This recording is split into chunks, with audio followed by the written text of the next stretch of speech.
Daily. Taste the Daily.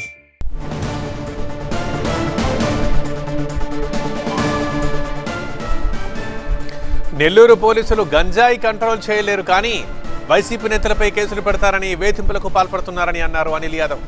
కార్పొరేటర్ల కుటుంబ సభ్యులపై గంజాయి కేసులు పెడతామని బెదిరిస్తున్నారని అన్నారు.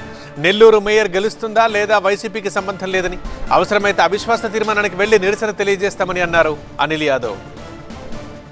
క్యాంపు రాజకీయాలు రాత్రికి పాండిచేరి పరిగెత్తిన తీరుకే, తిరుమల కొండకు తీసుకొని పాండిచేరికి గోవాకు పరిగెత్తిన తీరిన రోజునే, అధికారంలో ఉండి డబ్బు ఉండి ఇన్ని ఉండి బలం ఉండి పరిగెత్తిన రోజునే వైఎస్ఆర్ కాంగ్రెస్ పార్టీ నైతికంగా నెల్లూరు నగరంలో గెలిచేసింది.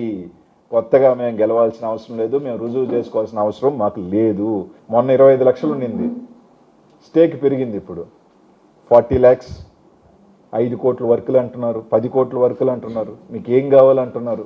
నెల్లూరుకి ఏమైపోయింది బాధపడిపోతా ఉన్నాడు. రాజకీయాలలో ఇప్పుడు ఉన్నారు, కార్పొరేటర్ దాని జనం. ఇంట్లో వాళ్ళు ఏం చేశారు సార్?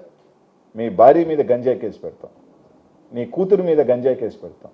అంటే ఇప్పుడు గంజాయి సీజన్ కదా నెల్లూరులో, గంజాయి కేసు మీ భార్య మీద గంజాయి కేసు పెడతాం, నీ బిడ్డ మీద గంజాయి కేసు. అంటే పుట్టిన బిడ్డలు ఏం చేసినారా? మీరు ఏం చేసినారా? కుటుంబానికి మీరు టికెట్ ఇచ్చారా? మీరు డబ్బులు ఖర్చు పెట్టారా? ఏమిచ్చారు?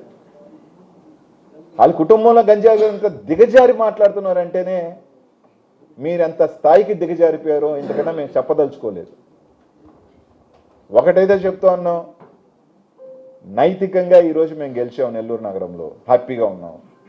మేయర్ గెలుస్తుందా దించుతుందా అది మాకు నోవేర్ కన్సర్న్డ్. మా పార్టీ కాదు ఆమె, యాజ్ అన్ అపోజిషన్ పార్టీ మేము వెళ్ళాలనుకుంటే వెళ్తాం, నిరసన తెలిపాలంటే తెలుపుతాం, వస్తాం, అది వేరే సంబంధం. మా పార్టీలోకి రావాలనుకున్న వాళ్ళు వచ్చినా ఆహ్వానిస్తాం, తప్పదు, అది నిరంతర ప్రక్రియ.